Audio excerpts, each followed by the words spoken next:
Bapak Ibu, saudara-saudari dan para Romo, selamat malam semuanya. Terima kasih atas waktu yang Bapak Ibu luangkan, saudara-saudari dan juga para Romo untuk mengikuti sosialisasi kali ini. Ya, ini sudah tanggal berapa ini? Sudah tanggal 7 Agustus. Masih ada beberapa waktu nanti di paroki masing-masing nanti bisa berdinamika lanjut, mumpung masih awal bulan, lalu apa namanya sosialisasinya di awal bulan ini. Jadi terima kasih para Romo yang sudah hadir di forum Zoom ini dan supaya tidak berlama-lama saya akan langsung saja karena nanti ada yang rumahnya jauh dari paroki ya gitu ya. Eh, supaya tidak terlalu malam pulangnya nanti ya ini. Tema kita, saya sebenarnya menyiapkan ini ya, menyiapkan PowerPoint ini. Tapi saya merasa nanti kalau PowerPoint itu nggak terlalu apa ya, nggak terlalu konkret ini. Jadi mungkin nanti akan lebih banyak ini saja nanti apa namanya em, teksnya saja yang secara langsung. Oh ya, teksnya ini sebenarnya sudah dibagikan di grup KKS. Di grup KKS mungkin sudah 3 hari lalu atau 2 hari yang lalu sudah pokoknya sudah dibagi beberapa waktu yang lalu gitu. Mungkin Bapak Ibu, saudara-saudari kelewatan atau juga yang pemandu tentu saja mungkin belum mendapat gitu. Jadi nanti sesudah ini bisa mendapatkan.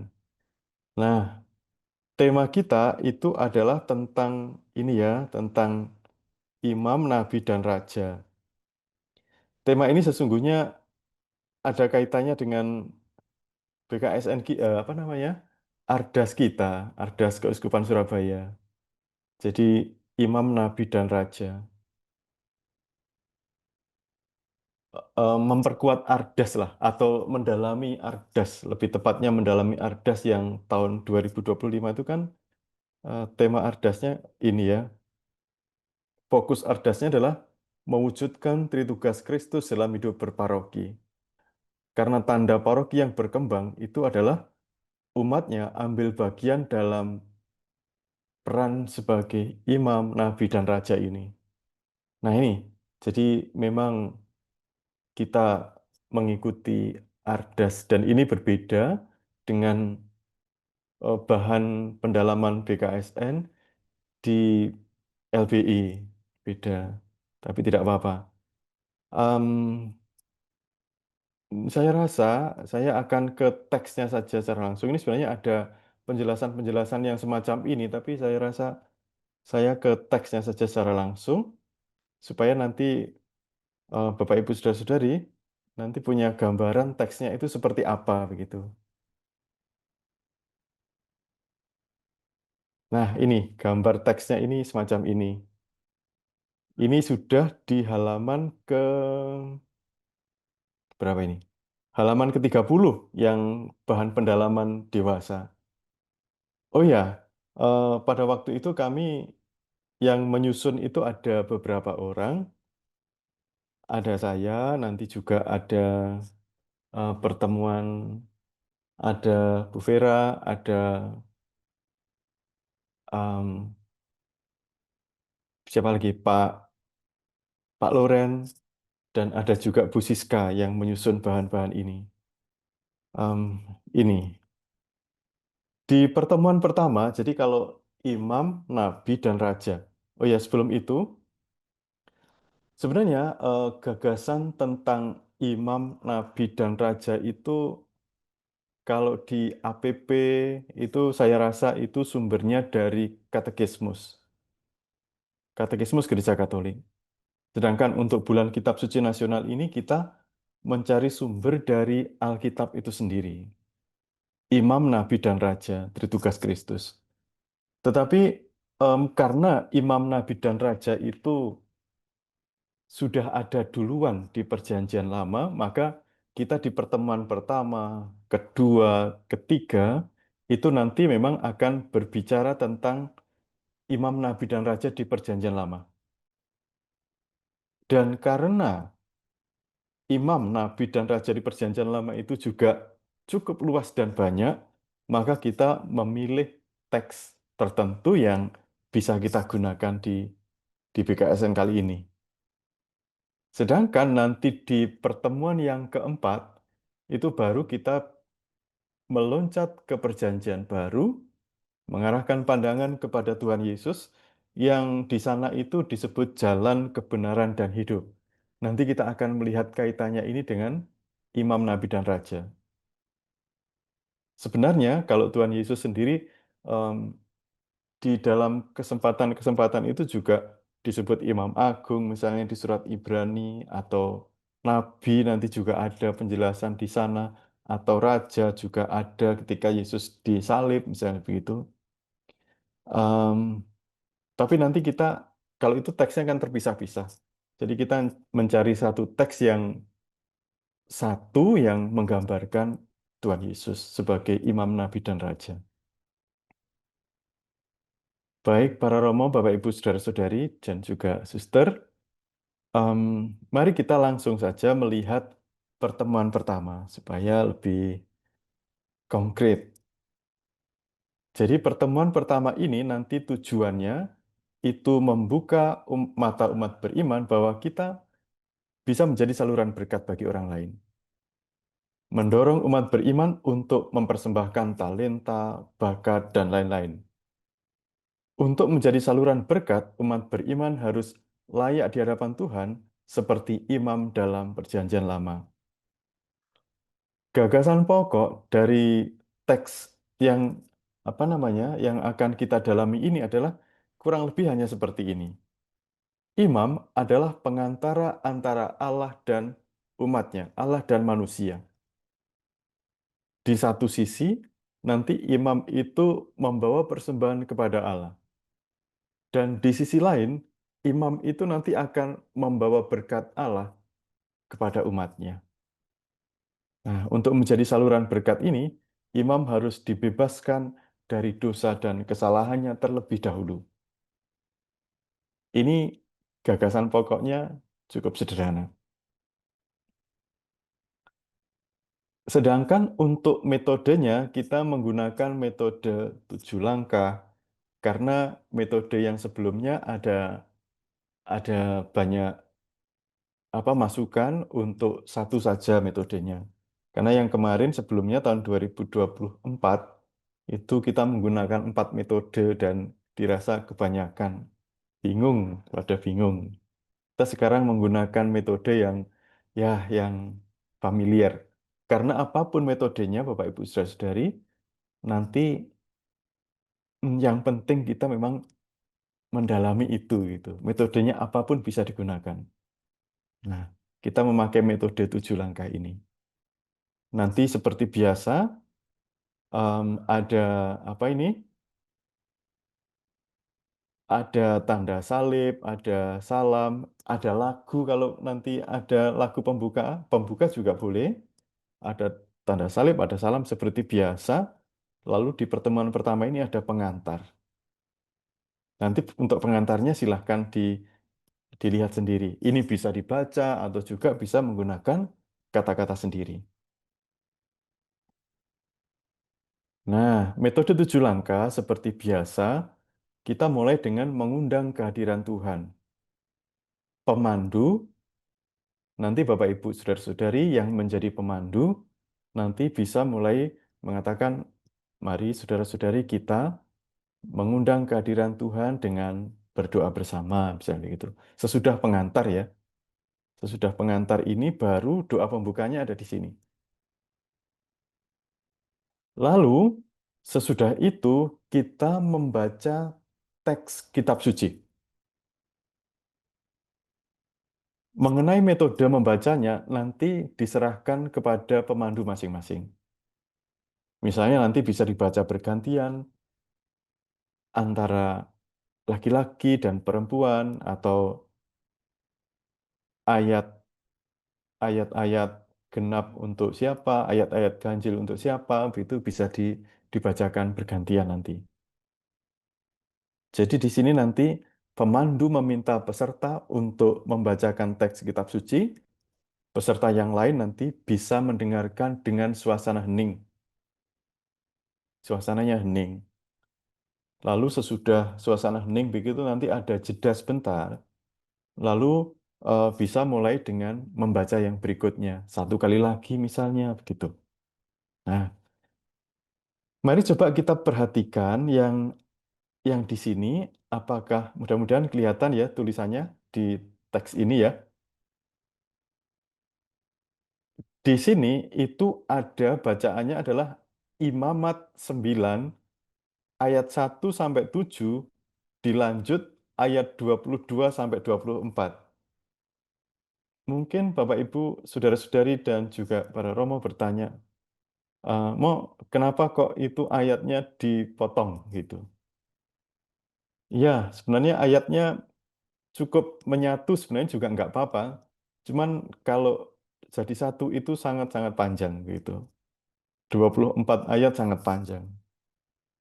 Jadi em, kita memotongnya saja. Saya bacakan. Pada hari ke-8, Musa memanggil Harun serta anak-anaknya dan para tua-tua Israel. Berkatalah ia kepada Harun, ambillah bagimu seekor lembu muda untuk kurban penghapus dosa dan seekor lembu jantan untuk kurban bakaran. Keduanya tak bercela, lalu persembahkanlah di hadapan Tuhan. Kepada orang Israel, engkau harus mengatakan demikian. Ambillah seekor kambing jantan untuk kurban penghapus dosa, juga seekor anak lembu dan seekor domba, masing-masing berumur setahun dan tidak bercela untuk kurban bakaran. Ambil juga seekor lembu dan seekor domba jantan untuk kurban keselamatan, supaya dikurbankan di hadapan Tuhan, dan kurban sajian yang diolah dengan minyak, karena pada hari ini Tuhan menampakkan diri kepadamu. Kemudian mereka membawa apa yang diperintahkan Musa ke kemah pertemuan. Segenap umat itu pun mendekat dan berdiri di hadapan Tuhan. Nah, ini agak keputus di tempat saya. Ya, em, yang berikutnya, Musa berkata, inilah firman yang diperintahkan Tuhan untuk kamu lakukan, agar kemuliaan Tuhan tampak kepadamu. Lalu Musa berkata kepada Harun, datanglah mendekat ke mezbah, olahlah kurban penghapus dosa dan kurban bakaranmu, serta adakanlah pendamaian bagimu sendiri dan bagi bangsa itu. Sesudah itu, olahlah persembahan bagi bangsa itu, dan adakanlah pendamaian bagi mereka, seperti yang diperintahkan Tuhan. Nah, mulai ayat 8 nanti sampai ayat 21, itu Musa, apa namanya, Harun melaksanakan ini, ketentuan ini. Menyembelih dan macam-macam gitu. Menyembelih kurban-kurban bakaran binatang-binatang itu. Lalu ayat 22, sesudah semuanya itu, Harun mengangkat kedua tangannya atas bangsa itu, lalu memberkati mereka. Ia turun setelah mempersembahkan kurban penghapus dosa, kurban bakaran, dan kurban keselamatan. Musa dan Harun masuk ke dalam kemah pertemuan, lalu keluar memberkati bangsa itu. Tampaklah kemuliaan Tuhan kepada segenap bangsa itu. Keluarlah api dari hadapan Tuhan, melahap kurban bakaran, dan seluruh lemak di atas mezbah. Tatkala seluruh bangsa itu melihatnya, bersorak-sorailah mereka lalu sujud menyembah. Bapak, Ibu, Saudara-saudari, ini tadi cara membacanya kita bisa, ya tadi ya, bisa diam dulu, lalu sesudah ini dibaca sekali lagi. Nah, di bawah ini ada keterangan nomor 3 ini, merenungkan teks. Di poin ini, sebenarnya apa yang dimaksud merenungkan teks? Yang dimaksud merenungkan teks ini sebenarnya kita mencoba mengerti isinya apa sih sebenarnya teks ini. Jadi di poin ini nanti pemandu bisa menjelaskan ini ya, menjelaskan teks ini, dijelaskan duluan aja. Lalu setelah dijelaskan juga bisa membaca ini juga bisa, dengan kata-kata sendiri juga bisa. Apa yang kita perlu jelaskan di sini? Nah, mari kita lihat teksnya dulu. Em, Coba Bapak Ibu, saudara-saudari amati di sini. Mari kita amati teks ini ya. Pada hari ke-8, Musa memanggil Harun serta anak-anaknya dan para tua-tua Israel. Jadi kita bayangkan pada waktu itu Musa memanggil. Jadi eh, penjelasan teksnya itu nanti adalah para imam menjadi penghubung antara Allah dan umatnya dalam menjalankan tugas penyucian. Ini ya. Jadi di poin pertama nanti kita perlu tahu bahwa memang para imam itu tugasnya menjadi ini ya, menjadi penghubung antara Allah dan umatnya ini, menjadi penghubung. Lalu bab ini tadi, yang bab imamat tadi, itu dalam bab ini Musa memberikan petunjuk kepada Harun. Harun itu ya dia seorang imam ya. Bagaimana mempersembahkan kurban kepada Allah. Kalau tadi Romo, Bapak Ibu, Saudara-saudari dan juga suster mengamati, sebenarnya ada dua macam kurban di situ tadi. Ada dua macam kurban. Yang pertama itu kurban untuk para imamnya sendiri, dan yang kedua itu kurban untuk semua orang Israel, untuk imamnya sendiri dan juga untuk semua orang Israel. Nah, tadi kita melihat apa kurban untuk Harun dan anak-anaknya. Jadi Harun dan anak-anaknya inilah yang nanti menjadi para imam itu. Apa kurbannya untuk mereka ini? Ada seekor lembu untuk namanya kurban penghapus dosa dan jantan untuk kurban bakaran. Jadi ada kurban penghapus dosa dan juga kurban bakaran.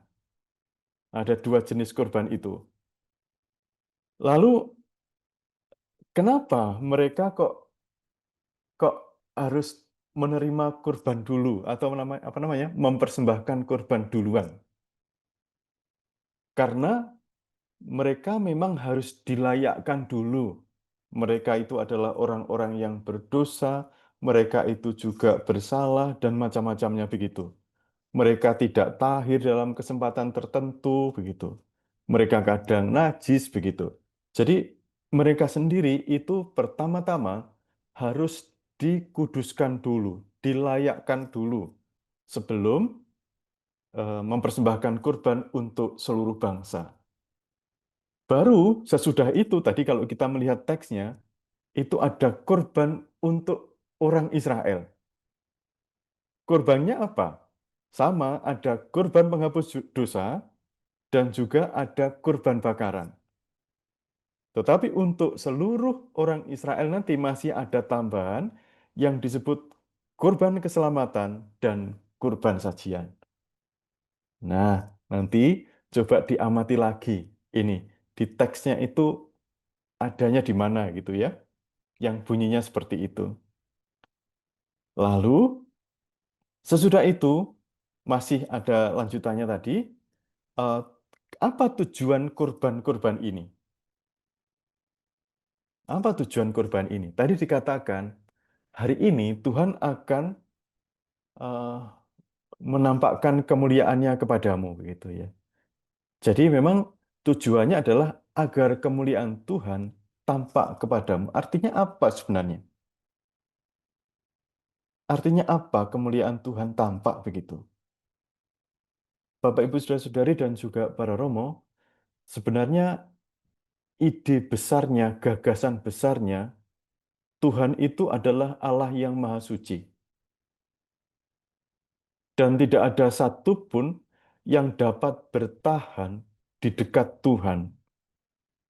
Orang-orang berdosa pasti akan mati. Seringkali dikatakan begitu ya, orang berdosa akan mati. Nah, sedangkan kalau kita bayangkan di kitab Ulangan ini, coba bayangkan Ini orang Israel sedang dalam perjalanan. Di kitab Imamat ini ya, orang Israel sedang dalam perjalanan dan di kanan kiri sana, di pusat sini ada kemahnya Tuhan Allah. Tadi kemah pertemuan tadi ada di tengah-tengah, lalu di samping kanan kiri itu ada seluruh orang Israel ada di sana. Bagaimana Tuhan yang Maha Suci ini bisa tinggal di tengah-tengah umatnya? Caranya adalah, ya ini harus ada korban penghapus dosa, ada korban bakaran. Ini semuanya supaya umat memang bisa bertahan di sana, gitu. Supaya Tuhan Allah bisa tetap hadir begitu, supaya kemuliaannya nanti bisa tampak begitu. Nah, itu tujuan kurban-kurban ini sebenarnya untuk itu, gitu. Lalu tadi dikatakan setelah upacara selesai, Musa mengangkat, bukan Musa ini sebenarnya, Harun mengangkat tangannya dan memberkati mereka. Jadi sekarang kita bisa melihat di satu sisi tadi Harun dan anak-anaknya membawa persembahan kepada Tuhan. Lalu di sisi lain sesudah semua persembahan kurban ini selesai, itu Harun memberkati orang Israel. Jadi dalam hal ini seperti penghubung. Imam itu seperti penghubung, seperti pengantara, seperti ada di tengah-tengah begitu. Di atas ada Tuhan Allah, di bawah ada manusia, dan imam itu seperti di tengah-tengahnya begitu. Nah, ini imam perjanjian lama. Dan untuk itu mereka harus harus suci gitu. Harus dikuduskan, harus dikhususkan. Dan di teks kita, Bapak Ibu Saudara-saudari, nanti ada pesan dan penerapan. Kira-kira, oh ya, saya lewatkan dulu saja ini dengan agak cepat gagasan garis besarnya. Ada pesan dan penerapan. Apa yang kira-kira bisa kita renungkan di sini? Banyak orang berlomba menduduki jabatan martabat tinggi, namun abai terhadap tanggung jawab yang menyertainya. Semakin mulia seseorang, semakin besar kesempurnaan itu diminta. Imam tadi ya, imam perjanjian lama tadi, wah itu mulia banget mereka. Karena sebagai jembatan, sebagai pengantara tadi. Karena itu tuntutannya juga semakin besar. Apalagi nanti imam agung itu lebih besar lagi tuntutannya. Lebih banyak lagi. Nah inilah saudara-saudari, Bapak Ibu, dan juga suster para Romo, em, kekudusan Allah mendorong umat untuk menaruh rasa hormat yang lebih besar kepada Allah, menumbuhkan rasa takut yang suci akan Tuhan. Ini tentang imam di Perjanjian Lama. Saya kira tentang itu saja. Em, ini nanti refleksinya itu bisa dikembangkan eh, dalam macam-macam nanti, bergantung pemandu. Misalnya refleksinya bisa diarahkan tentang bagaimana selama ini kita terlalu terbiasa dengan Tuhan ya. Eh, Menyebut Tuhan itu ya santai-santai aja begitu. Ke gereja juga pakai sandal jepit, celana pendek begitu kan udah terlalu biasa kita. Ini tidak berlaku bagi orang Israel itu. Tidak berlaku begitu. Jadi nah ini juga bisa menjadi refleksi kita bagaimana cara kita bersikap kepada Tuhan yang semacam itu. Dan juga bagaimana kita menjadi saluran berkat bagi orang lain. Itu pertemuan yang pertama. Mungkin agak saya cepatkan. Kalau di depan Bapak Ibu Saudara-saudari ada Alkitab, mari kita buka pertemuan kedua, yaitu tentang nabi. Judulnya Nabi Pilihan Tuhan. Dari kitab Ulangan, bab 18 ayat 15 sampai 22. Dikatakan di sana, saya bacakan. Seorang nabi dari tengah-tengahmu, dari antara saudaramu seperti aku ini, akan dibangkitkan bagimu oleh Tuhan Allahmu. Dialah yang harus kamu dengarkan. Sama seperti yang kamu minta dahulu kepada Tuhan Allahmu di Gunung Horeb pada hari perkumpulan dengan berkata, kiranya aku tidak mendengar lagi suara Tuhan Allahku, dan api yang besar ini tidak kulihat lagi, supaya jangan aku mati. Lalu Tuhan berfirman, apa yang mereka katakan itu baik. Seorang nabi akan kubangkitkan bagi mereka dari antara saudara mereka, seperti engkau ini. Aku akan menaruh firman-Ku dalam mulutnya, dan ia akan mengatakan kepada mereka segala yang kuperintahkan kepadanya. Ketika seseorang tidak mendengarkan firman-Ku yang disampaikan nabi itu demi namaku, aku akan menuntut pertanggungjawaban darinya. Tetapi seorang nabi yang lancang menyampaikan demi namaku perkataan yang tidak kuperintahkan untuk disampaikan, atau yang berkata demi nama ilah lain, nabi itu harus mati. Mungkin saja kamu berkata dalam hatimu, bagaimanakah kami mengetahui perkataan yang tidak difirmankan Tuhan? Apabila seorang nabi berkata demi nama Tuhan, dan perkataannya itu tidak terjadi dan tidak terwujud, maka itulah perkataan yang tidak difirmankan Tuhan. Nabi itu telah menyampaikan dengan lancang, jangan gentar kepadanya. Ini bacaan tentang Nabi. Sekali lagi, Bapak Ibu Saudara-saudari, teks kenabian dalam Perjanjian Lama sangat banyak. Ada kitab nabi-nabi sangat banyak. Ada kisah nabi-nabi juga sangat banyak. Tetapi kalau kita ambil, ya akan bingung begitu nanti, karena terlalu banyak. Maka kita mengambil salah satu teks eh, yang penting tentang nabi pilihan Tuhan. Ini judulnya Nabi Pilihan Tuhan, juga di Alkitab ini judulnya juga Nabi Pilihan Tuhan. Di sini ceritanya itu Musa sedang berbicara tentang seorang nabi seperti dia. Tadi dia mengatakan, ini ya, seorang nabi dari tengah-tengahmu, dari antara saudaramu, seperti aku ini. Jadi aku ini adalah Musa. Seperti aku ini akan dibangkitkan bagimu oleh Tuhan Allahmu. Jadi ini seorang nabi seperti Musa. Kenapa ini penting, nabi seperti Musa? Oh ya, sebagai catatan juga, sebenarnya gambaran nabi dalam Perjanjian Lama itu tidak sama dengan gambaran nabi yang ada di kamus bahasa Indonesia.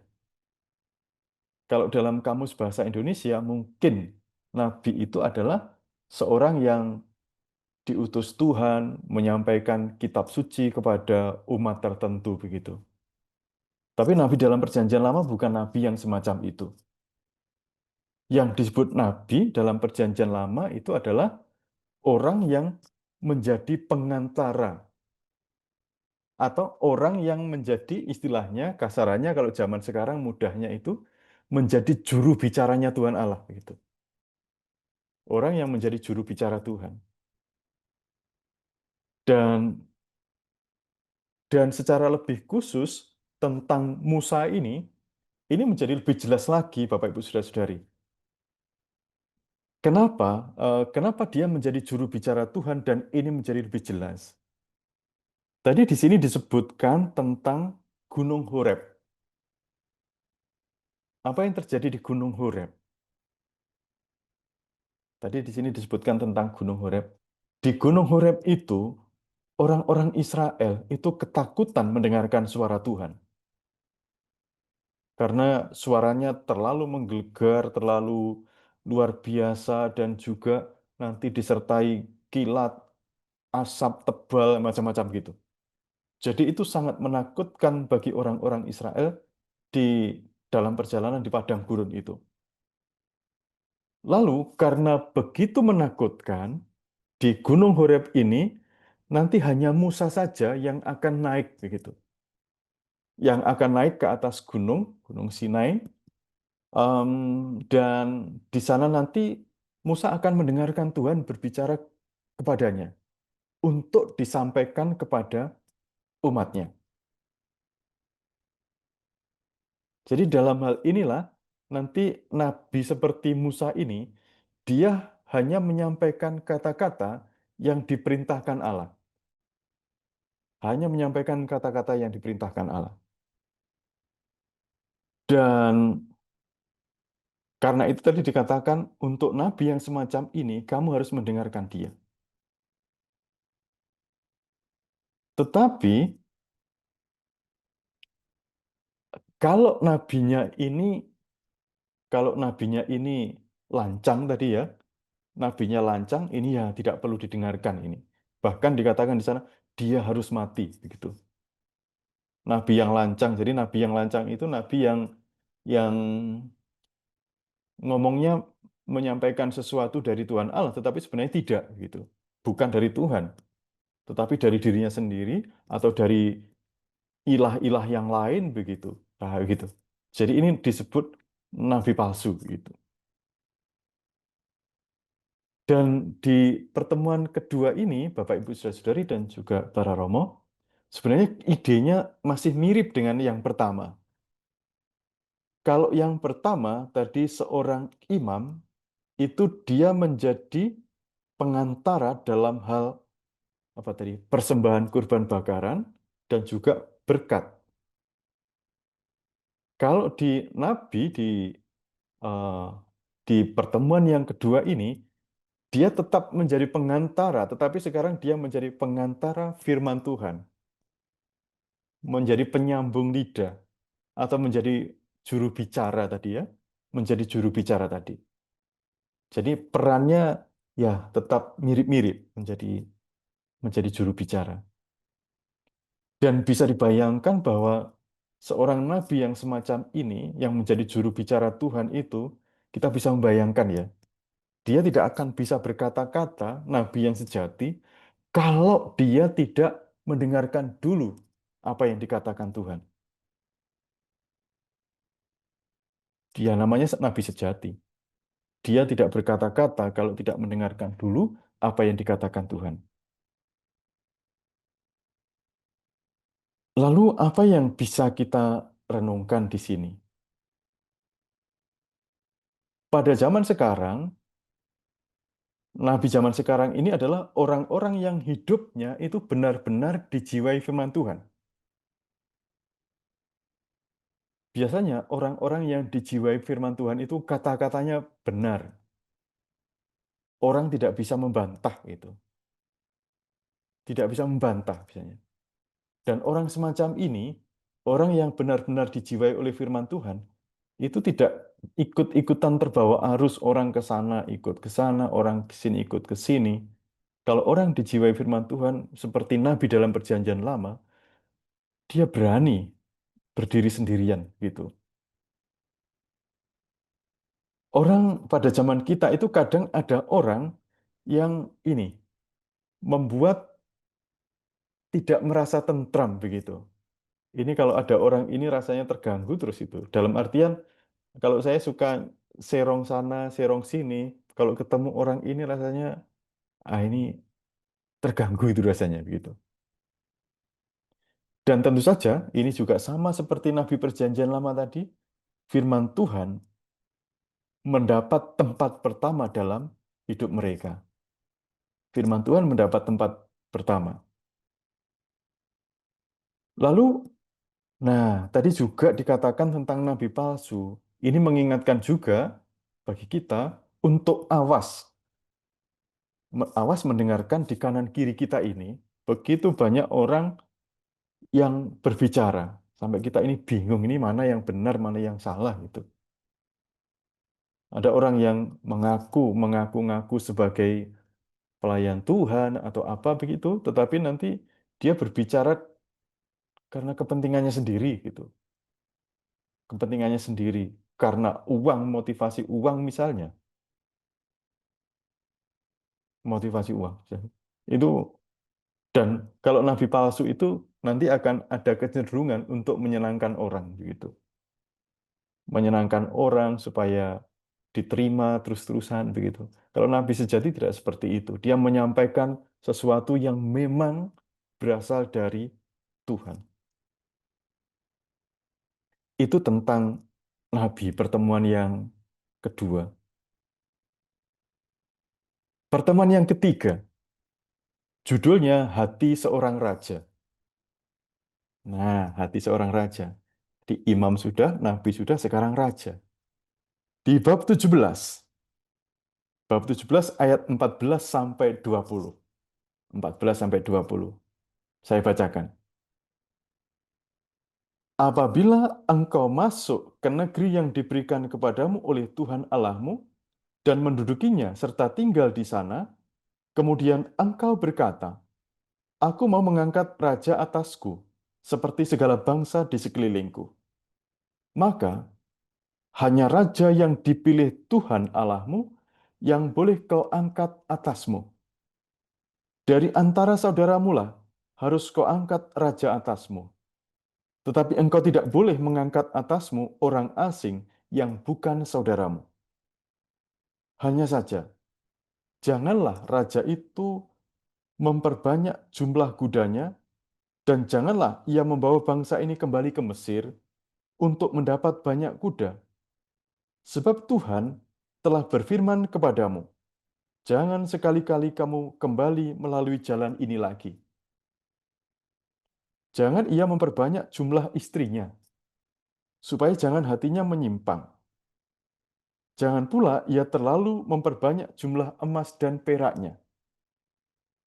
Apabila ia duduk di atas tahta kerajaan, haruslah ia menulis baginya salinan hukum ini menurut kitab yang ada pada imam-imam orang Lewi. Kitab itu harus ada di sampingnya, dan haruslah ia membacanya seumur hidupnya, agar ia belajar takut akan Tuhan Allahnya, berpegang pada segala perkataan hukum dan ketetapan ini serta melakukannya. Dengan demikian, ia tidak akan bersikap tinggi hati terhadap saudara-saudaranya atau menyimpang dari perintah itu ke kanan atau ke kiri, agar ia lama memerintah, ia dan anak cucunya di tengah-tengah Israel. Nah, ini bacaannya tentang seorang raja, hati seorang raja. Tadi dikatakan di ayat awal, jadi Bapak Ibu Saudara-saudari, para Romo, paham awalnya Tuhan adalah Raja Israel. Itu ada di Samuel, 1 Samuel bab 8 ayat 7. Tuhan adalah Raja Israel. Tetapi di kitab Ulangan ini sudah dibayangkan bahwa suatu saat bangsa Israel ini akan meminta seorang raja. Akan meminta seorang raja. Tuhan sudah memperkirakan ini mereka akan meminta seorang raja ini. Maka tadi sebelum orang Israel ini benar-benar meminta seorang raja, tadi sudah diberikan ketentuan. Kalau orang Israel menghendaki raja seperti negara-negara di sekelilingnya, raja itu haruslah pilihan Tuhan. Raja pilihan Tuhan. Jadi em, bukan orang lain. Tadi juga disebutkan harus dari antara saudara-saudaramu. Kenapa kok nggak boleh orang asing? Meskipun orang asingnya itu luar biasa hebat, kenapa kok nggak boleh orang asing? Karena kalau orang asing, itu pasti dia tidak akan tahu perjanjian antara Allah dan umatnya. Tidak akan tahu. Orang asing pasti akan melupakan semuanya itu. Karena tidak tahu itu. Jadi ini membahayakan itu. Tadi kalau kita amati, nanti kita kalau Bapak Ibu menjelaskan, saudara-saudari menjelaskan, nanti ya ini ya, ini bisa dilihat, Raja pilihan Tuhan itu menghindari 3 hal. Yang pertama tadi disebutkan, jangan memperbanyak jumlah kuda. Yang disebut kuda tadi adalah sebenarnya ini berkenaan dengan kekuatan militer gitu. Seperti kekuatan militer begitu. Jangan memperbanyak itu. Karena tadi disebutkan akan apa tadi resikonya itu malah kalau mencari kekuatan militer itu kan biasanya mencari bantuan ke sana kemari begitu, malah jadi hamba orang asing gitu. Malah menjadi hamba lagi tadi. Lalu yang kedua yang tidak boleh itu adalah jangan perbanyak jumlah istri. Wah, kalau dalam perjanjian lama itu ini sangat nyata ini. Tadi dikatakan jangan perbanyak jumlah istri. Ini ya, jangan perbanyak jumlah istri karena itu akan membahayakan. Ini ada contoh nyatanya, Bapak Ibu Saudara-saudari. Contoh nyatanya adalah Salomo. Salomo itu istrinya ada 700, gondeknya ada 300. Jadi ada 1000 begitu. Dan kebanyakan istrinya itu dari negeri-negeri asing begitu. Sehingga masuk ke Israel sambil membawa dewa-dewi mereka begitu. Dan orang Israel jatuh ke penyembahan berhala dan nanti negara Israel ini hancur-hancuran habis itu. Gara-gara Salomo terpecah-pecah begitu. Terpecah-pecah gara-gara Salomo. Jadi perbanyak jumlah istri. Ini bukan soal monogami atau apa ya. Bukan soal itu gitu. Tapi terutama lebih karena ini kalau membawa banyak istri itu nanti dewa-dewi asingnya ikut masuk gitu. Lalu jangan perbanyak jumlah emas dan perak. Ini juga penting ini. Raja jangan memperbanyak jumlah emas dan perak. Lagi-lagi pada zaman Salomo itu terjadi. Israel menjadi kerajaan yang sangat-sangat makmur, jaya begitu. Tetapi caranya bagaimana? Caranya dengan menarik pajak dari rakyatnya. Negaranya makmur tapi rakyatnya miskin gitu. Itu terjadi di zaman Salomo sehingga itu nanti menimbulkan pemberontakan sesudah Salomo turun gitu. Maka memang benar ini raja pilihan Tuhan harus menghindari hal-hal ini. Lalu apa yang dilakukan raja pilihan Tuhan? Setidaknya ada dua hal tadi yang disebutkan di sana. Dia harus mempelajari Taurat Tuhan, meskipun tadi tidak disebutkan secara langsung soal Taurat ya. Dia harus mempelajari Taurat Tuhan agar dia tidak menyimpang ke kanan atau menyimpang ke kiri atau memilih jalannya sendiri. Jadi bukan raja yang menentukan hukum, tetapi hukum Allah lah yang menentukan raja. Nah, kita mungkin masih ingat orang-orang yang mengakali hukum begitu, ya ini orang-orang yang itu nanti akan menyusahkan banyak orang dan itu sudah terbukti begitu. Karena apa? Karena pemimpin yang yang yang apa ya? Yang curang mungkin atau pemimpin apapun di tempat manapun kalau dia ketika ketampuk kekuasaan itu dengan cara-cara yang curang, dia tidak akan pernah membawa rakyatnya kepada kesejahteraan. Itu kita perlu ingat ini. Perlu ingat ini. Dan ini sudah terbukti dalam sejarah Israel. Dalam sejarah Israel itu sudah terbukti. Lalu juga seorang raja itu sebelum sebelum dia memerintah orang lain, dia harus menaklukkan dirinya sendiri. Karena raja itu kekuasaannya sangat-sangat luar biasa, sangat besar kekuasaannya. Dan karena kekuasaan besar itu godaannya sangat banyak godaannya. Maka seorang raja pilihan Tuhan itu punya apa ya? Kewajiban lebih besar untuk menahan diri. Seorang raja pilihan Tuhan itu menjadi orang yang setia kepada Raja Surgawi. Ini dia. Lalu apa yang kita bisa pelajari dari teks ini? Teks ini tentang membentuk hati seorang raja. Jadi kalau kegemarannya yang menjadi kesibukannya adalah firman Tuhan sebenarnya, Hati raja itu tak pernah boleh berpaling dari firman Tuhan. Mengapa? Karena ya Raja Israel itu sebenarnya orang biasa yang diurapi Tuhan. Orang biasa yang diurapi Tuhan sebenarnya. Eh, Saul kalau kita masih ingat orang biasa itu. Daud sama aja orang biasa itu. Daud malah tukang gembala begitu. Jadi orang biasa yang diurapi Tuhan. Maka karena dia orang biasa yang diurapi Tuhan, dia punya tanggung jawab yang besar untuk taat kepada Tuhan. Jangan sampai menjadi ini, apa, kacang lupa kulitnya gitu. Kacang lupa kulitnya. Dan dalam sejarah Israel, em, bentar, ini kelewatan. Oh, sorry. Dalam sejarah Israel itu nanti ada, Bapak Ibu Saudara-saudari, em, ada orang-orang yang awalnya itu baik. Kalau kita masih ingat, ya Salomo itulah sebagai contoh ya. Dia awalnya orang yang paling bijaksana, tidak ada orang yang lebih bijaksana daripada Salomo. Tidak ada. Tetapi orang yang paling bijaksana dari seluruhnya ini ternyata nanti berakhir berantakan begitu. Jadi permulaan yang luar biasa tidak selalu berarti itu akhir yang baik gitu.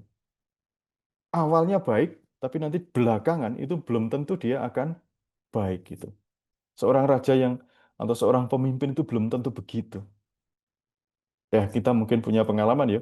Awalnya sangat berharap pada pemimpin tertentu, belakangan berantakan begitu. Belakangan ya enggak beda dengan yang lain ternyata begitu. Karena itu, seorang raja yang baik itu perlu terus-menerus tunduk kepada Tuhan. Raja yang takwa ini akan membawa rakyat pada kesejahteraan. Salah satu yang bisa kita renungkan adalah Bapak Ibu Saudara-saudari, apakah aku memberikan tempat pertama pada firman Tuhan setiap hari? Gitu. Sebelum aku menjadi seorang raja, seorang pemimpin, entah di komunitas, entah di paroki, entah di keluarga, entah di tempat kerja. Apakah aku memberi tempat pertama pada firman Tuhan? Nah, semacam ini, semacam ini. Idenya sangat sederhana. Sebelum memimpin orang lain, pimpinlah diri sendiri. Nah, begitu. Yang keempat, pertemuan keempat, Yesus jalan, kebenaran, dan hidup. Baiklah, saya bacakan Yohanes 14 ayat 1 sampai dengan 7. Kalau Anda ada Alkitab, silahkan membaca juga. Yohanes 14 ayat 1 sampai dengan 7. Yesus berkata kepada murid-muridnya, "Janganlah gelisah hatimu, percayalah kepada Allah, percayalah juga kepadaku. Di rumah Bapakku banyak tempat tinggal. Jika tidak demikian, tentu aku mengatakannya kepadamu. Sebab aku pergi untuk menyediakan tempat bagimu.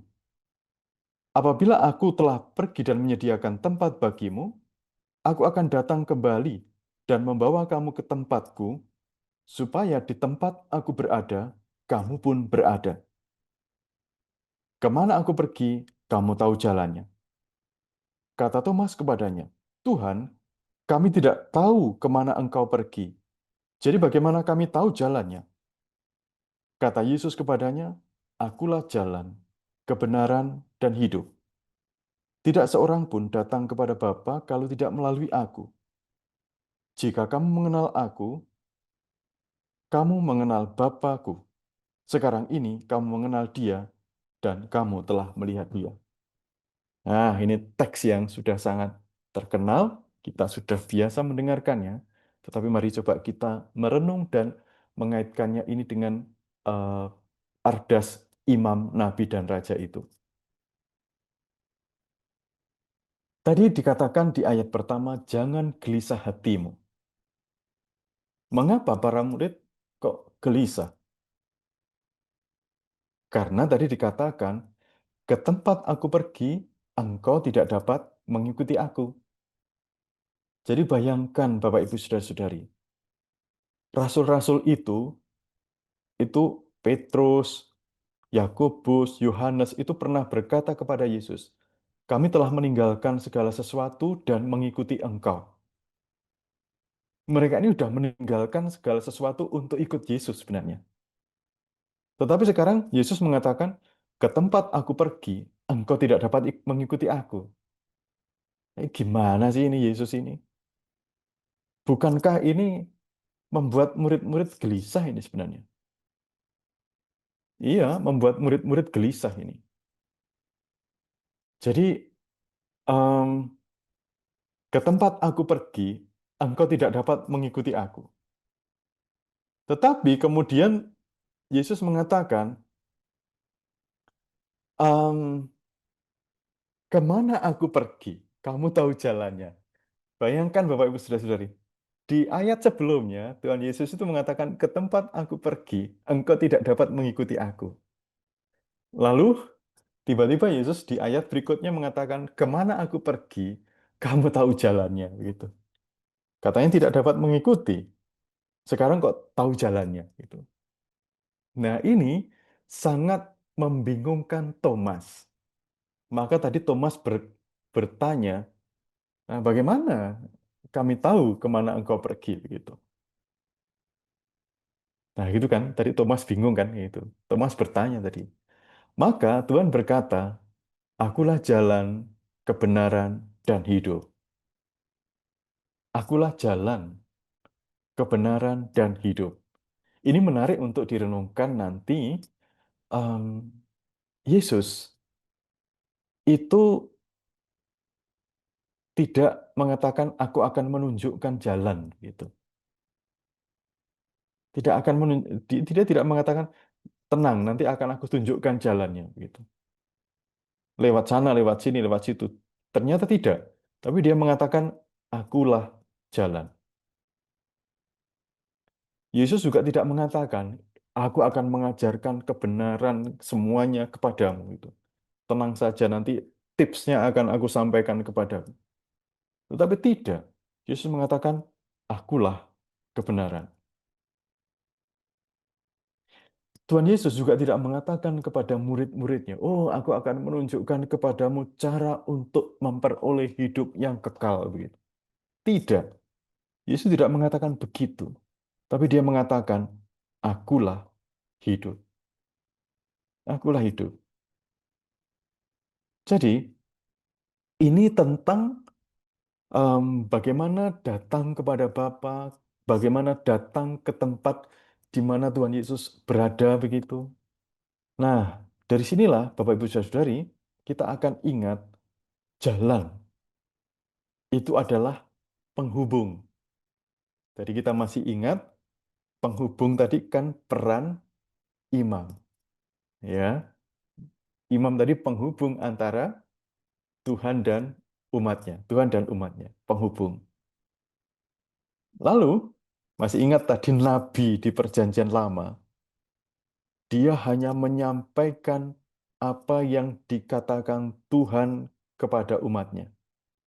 Tanpa itu Nabi sejati tidak akan berkata-kata. Kalau dia tidak mendengarkan lebih dahulu firman Tuhan, dia tidak akan berkata-kata. Jadi dengan kata lain, nabi itu menyampaikan kebenaran, bukan kepalsuan. Karena kalau kepalsuan itu nabi palsu. Nah, Tuhan Yesus tidak menyampaikan cerita-cerita tentang kebenaran, tetapi dialah kebenaran itu. Jadi semua yang dia katakan, dirinya, juga ramalan-ramalannya, kalau dia meramal tentang masa depan, semuanya adalah kebenaran. Pengajaran-pengajarannya itu adalah kebenaran. Ini peran seorang nabi gitu. Masih ingat kalau raja sejati, dia itu sebenarnya membawa rakyatnya kepada kesejahteraan. Di dalam Perjanjian Lama, di kitab Raja-Raja misalnya, itu nanti ada cerita-cerita tentang raja ini begitu buruknya, begitu lalu membuat rakyatnya tuh hancur-hancuran begitu. Tapi nanti ada raja-raja yang baik yang membawa rakyatnya kepada kesejahteraan gitu. Jadi memang demikian. Raja yang sejati, pemimpin yang sejati itu ibaratnya seperti gembala membawa dombanya ke padang rumput yang hijau, memberi hidup. Pemimpin yang sejati itu menunjukkan hidup, di mana orang nanti berlimpah-limpah, orang sejahtera, hatinya sejahtera, hidupnya sejahtera. Pemimpin yang sejati itu begitu. Dan Yesus itu bukan hanya menunjukkan ini loh cara memperoleh hidup, tapi dia mengatakan, akulah hidup ini. Dan ini, sekali lagi, ini adalah peran seorang raja, mengingatkan kita pada peran raja dalam dunia perjanjian lama. Itulah kenapa Bapak Ibu Saudara-saudari, para Romo, Suster, um, gagasan tentang jalan, kebenaran, dan hidup tadi itu dikaitkan dengan apa? Imam, nabi, dan raja. Nah, itu dia. Lalu apa yang bisa kita renungkan? Hidup sejati terus bergerak ke keadaan yang lebih tinggi dan lebih tinggi lagi. Ya, hidup seorang umat beriman itu memang begitu ya. Semakin lama semakin bertumbuh, semakin menyerupai Tuhan Yesus begitu. Karena bagi kita model dari semuanya ya tak lain tak bukan ya Tuhan Yesus sendiri. Modelnya dia begitu. Jadi hidup seorang beriman ke arah sana begitu. Mungkin sekarang masih penuh dengan kelemahan, tetapi diharapkan suatu saat nanti itu ke arah sana seperti Tuhan sendiri. Dan dalam hal ini tentu saja kita memerlukan Yesus. Memerlukan Yesus untuk seperti dia, kita kita memerlukan dia ini. Nggak bisa tanpa dia, itu nggak mungkin gitu. Untuk seperti Yesus, kita memerlukan Yesus yang tadi disebut jalan, yang tadi disebut kebenaran, yang tadi disebut hidup. Gitu ya. Dan ini juga menjadi bahan permenungan kita, mungkin juga koreksi tentang ya kadang saya menempuh jalan yang saya pikir jalan terbaik bagi saya. Saya memilih memeluk kebenaran versi saya sendiri. Saya juga mengejar sesuatu yang saya anggap ini mendatangkan hidup begitu. Banyak hal semacam ini terjadi di dalam hidup kita.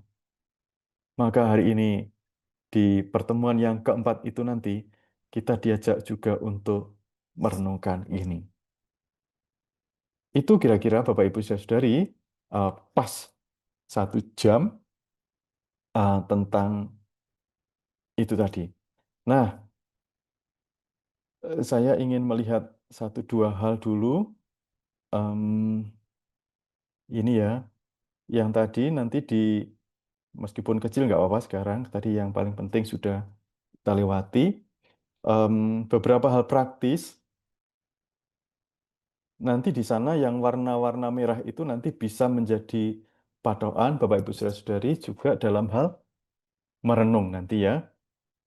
Misalnya nanti merenungkan teks kitab suci sesudah penjelasan itu tadi, itu nanti ada em, mencari kata-kata, kalimat, atau ayat yang menantang. Dan ketika nanti kita sampai di poin itu mencari kata-kata, kan biasanya begitu ya. Udah begitu ya, kita menjalankan itu. Mana kata-kata yang mengena, misalnya kata gitu. Atau yang membuat saya terharu, yang membuat saya semangat, membuat saya kadang bersedih, atau apa. Ini kata-kata yang benar-benar rasanya itu sudah menjadi milik saya. Begitu. Jadi tidak sekedar, oh ini bagus lah ini. Tapi menjadi milik saya, begitu. Jadi nanti kalau Bapak Ibu Saudara-saudari menjadi pemandu, di poin itu, mana kata-kata yang menjadi milik saya. Nanti misalnya, oh, sujud menyembah, kurban penghapus dosa, dan seterusnya. Begitu.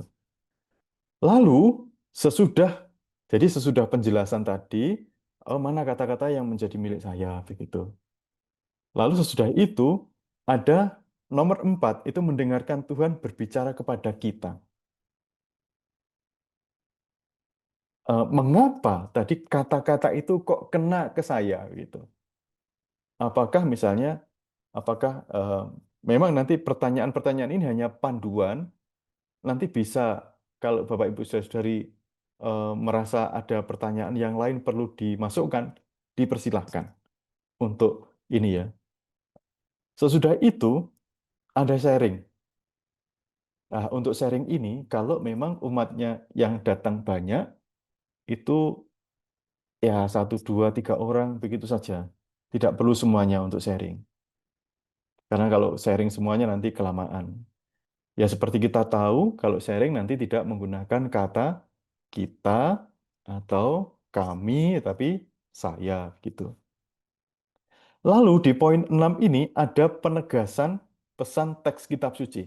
Yang disebut penegasan tadi, yang tadi ya Bapak Ibu saya sebut tadi ya, penegasan. Nah, penegasan ini bisa dibaca semuanya, karena juga nggak panjang, tapi juga kalau dirasa pilih yang paling penting-penting saja juga nggak apa-apa gitu. Jadi begitu. Penegasannya yang paling penting juga nggak apa-apa dipilih yang paling penting. Dibaca semuanya juga silahkan. 4 paragraf atau 3 paragraf nanti gitu. Lalu sudah itu ada doa syukur. Nah, diusahakan nanti doanya itu memang doa yang doa spontan yang benar-benar berangkat dari teks kitab suci ini. Ya, saya tidak menyalahkan misalnya nanti ada atau tidak melarang misalnya doa bagi tuan rumah, ya itu baik-baik saja doa yang semacam itu ya. Mungkin perlu juga doa bagi tuan rumah, doa bagi yang belum bisa datang begitu. Tetapi em, kalau bisa nanti doa spontannya itu nanti berangkat dari teks ini, oh pengalaman pribadi saya. Misalnya soal kekudusan tadi ya, kekudusan Tuhan dan tadi misalnya saya, Tuhan ampunilah saya yang selama ini menganggap semuanya biasa aja begitu. Nah, misalnya begitu, berangkat dari teks. Baru nanti ada doa penutup, lalu juga ada berkatnya ini. Semoga Tuhan beserta kita, gitu ya, sekarang dan selama-lamanya.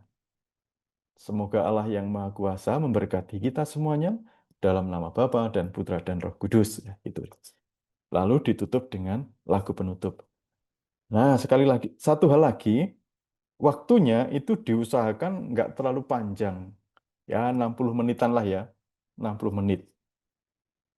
Ini karena di waktu-waktunya ini memang ditulis 60 menit. Juga biar tidak terlalu malam nanti pulangnya. Kalau kelamaan, capek itu nanti. Nah, begitu dulu. Terima kasih Terima banyak kasih. Bapak Ibu, Saudara-saudari, Romo-Romo.